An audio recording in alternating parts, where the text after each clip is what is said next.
Welcome to the Edge. Mark Twain had a lot of things to say. A famous one is, "You tell the truth, you have nothing to remember."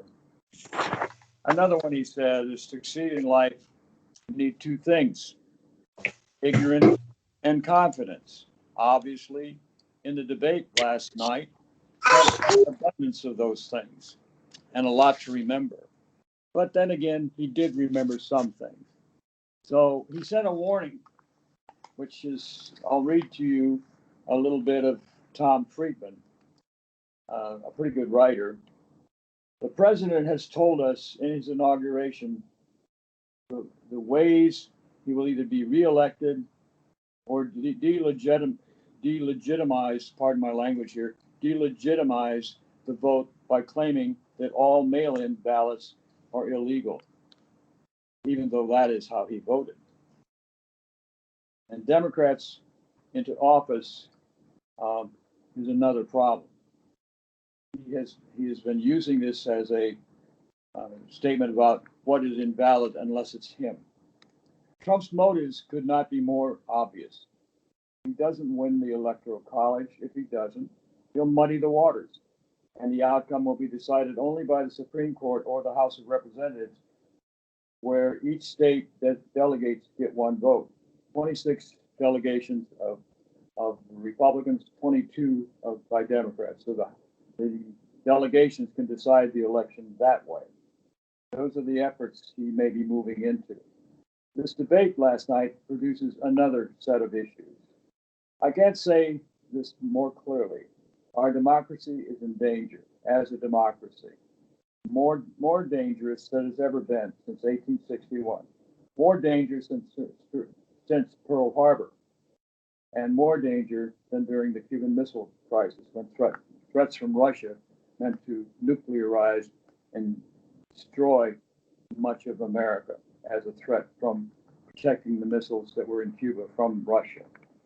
Now we move to the debate. Was it a debate? No, it wasn't a debate. Trump decided it wouldn't be a debate. As I said before, Mark Twain said, you have to succeed in life with two things: ignorance and confidence. He had all the confidence of a bully. He shut down the moderator. He shut down his opponent fairly often. The opponent, Biden, was trying to communicate with the people, and he pointed to the camera directly when he tried to communicate. But Trump prevailed again. He shut off the conversation.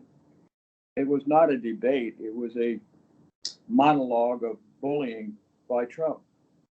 And then he was asked, as a final gesture near the end of the debate, from Chris Wallace, who's the brother of Mike Wallace, who had 60 Minutes, and Chris Wallace, who works for Fox News, that he was asking the question: will you disregard or dismiss or disabuse or deny the involvement in your campaign of the white supremacists? Give me a name, says Trump. Give me a name. And so somebody says, how about the Proud Boys? Well, who are they? I don't know who they are. So what will you tell them if you don't know who they are? Well, what would I tell them? You want them to be on your side? Is that what you want, Mr. Trump?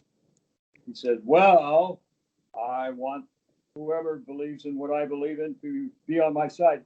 But as far as the Proud Boys is concerned, I want them to stand by, stand back, and be what you are. Got to do something about the left, the Antifa. You've got to get rid of the Antifa. The left is the problem, not the right. Go to something about the left and you'll have the answers. So what are the Proud Boys all about? Well, the guy by the name of Gavin McInnes, who founded them in 2008 initially and reinvigorated them in 2016. They were a group of guys who said that white men were being eliminated from anything important in life. And so the purpose of supporting the group, you had to follow some small rules. Very small in some cases, I would say, or some very big, depending on what you're looking at. One of the rules is You can't masturbate. No masturbation, guys. Why do I tell you that? I don't know why. It sounded like a good idea. Uh, Mandating tattoos, so we know who you are. You have to have our tattoos, which are really Nazi tattoos in a new design. A little triangle at the top, but clearly the swastika at the bottom. So they're basically against women, not to have sex with them. They want that, and they want to get anybody who disagrees with them put against the ground and knelt on, and everybody being a brother of the group taking part in the beatings. Their history has been being arrested for the violence in Portland, Oregon, in Minneapolis, Minnesota, in New York City, for a few, and also in Atlanta, Georgia. They went down there and burnt down the Wendy's. They've broken into windows. And then had the cameras come and say, "See what the protesters did," and who got arrested? The Proud Boys, both in Minneapolis and in Portland. They were the ones arrested for the damage to the land, to the property, for the violence, and turned around and yelled, "It's the protesters, it's the Black Lives Matter group. That's who did this." Well, so it's a matter of winning a debate. If the debate is to hear two sides of the argument, well, you got to hear one side bullying the other side into almost silence at times. And that's a win for a bully. That's not a win for democracy, free speech. A dictator is a bully. He will silence everybody.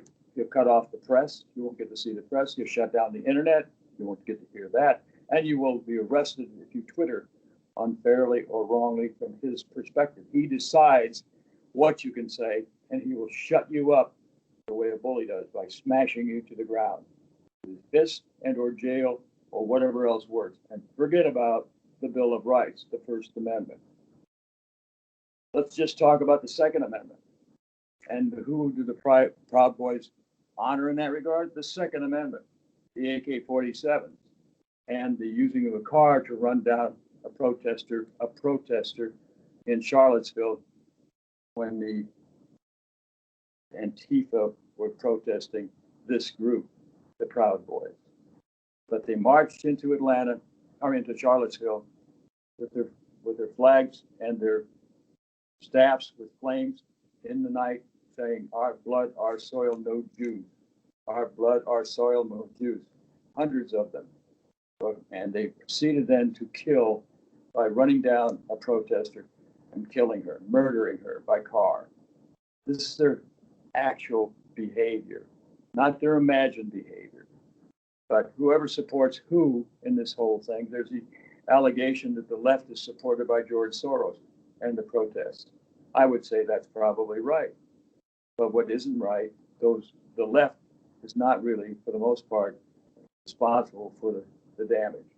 Not about defending one against the other, but the actual outcome, the record of the Proud Boys is to go to jail for the beatings they do to people and the damage they do to the businesses. If you honor the business, if that's what you're about, or the Proud Boys, do they give a damn about the business? They just don't want people, they don't like people who disagree with them. A Jewish business owner would get smashed to the ground. A Muslim business owner would get smashed to the ground. A liberal speaking person would get smashed to the ground. Anybody who disagrees. This is what the Nazis did. And they started with the SS or the SA, and they would beat people to the ground who disagree. They had rallies for Hitler in the cities and the towns, and or spokesmen for Hitler, and they would surround these circles, these roundabouts in Europe all over the place. And the roundabouts are often the center of the town. So they would park their big trucks on either side and load the big trucks with thugs to beat people up who dared speak out against Hitler. And they beat them up on the spot, and they intimidated the local police. It's so similar to right now. So we're in a very precarious time. Mr. Friedman cited it. It's going to be an effort probably to use the Proud Boys and people like that to go to the polling stations and shut down the vote right in the middle of the large lines that come and bully the vote. Free expression to vote for who you choose for, read what you choose to read, speak about what you believe in. Those rights are really in peril by this particular group. They don't want to hear it. They only want the support of their great leader, Donald Trump, and he's all in on that. Donald Duke, he's all in on that, the head of the Klan. The Nazis are all in on that. Charlottesville happened for that reason. Charlotte, South Carolina, where the white kid went into the church and killed 8 church members and left 1 witness. Killed him after an hour of sitting, listening to their music and singing. Shot him dead. And the cops, after they picked him up, took him to Burger King, got him a hamburger or some hamburger joint, fed him, and took him to jail. Very politely. Not quite like George Floyd. Not quite that way. Not at all like that. Not Breonna Taylor. Not any of these people. Jacobs in Wisconsin. The different people have been murdered by the police. They're black. They're not treated kindly. They're white and they shoot people, like Rittenhouse shot people in Wisconsin. 2 people killed 2 people who were protesting.